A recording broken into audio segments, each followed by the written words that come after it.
আসসালামু আলাইকুম রহমতুল্লাহ। প্রেগনেন্সি মহিলাদের সম্ভাব্য ডেলিভারি তারিখ কিভাবে নির্ণয় করবেন? একজন প্রেগনেন্সি মহিলা তার লাস্ট যে পিরিয়ড হয়েছিল সেই পিরিয়ডের প্রথম দিন থেকে আপনাকে হিসাব করতে হবে। যেমন একজন মহিলার জানুয়ারি মাসের 5 তারিখ তার লাস্ট মিন্সের প্রথম দিন ছিল, তাহলে এই 5 তারিখের সাথে 9 মাস 7 দিন আপনাকে যোগ দিতে হবে। 9 মাস 7 দিন যোগ দিলে আপনার সম্ভাব্য ডেলিভারি তারিখ চলে আসবে। এখানে আমি লিখে দেখাচ্ছি। আপনি যদি জানুয়ারি মাসের 5 তারিখ আপনি হিসাব করেন, এর সাথে যদি 9 মাস 7 দিন যোগ দেন, 9 মাস 7 দিন যোগ দেন, তাহলে আপনার তারিখ হচ্ছে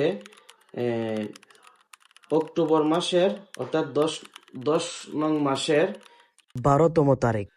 অক্টোবর মাসের 12তম তারিখ হচ্ছে তার সম্ভাব্য ডেলিভারি। এর সাথে আপনার 2 দিন প্লাস মাইনাস হতে পারে।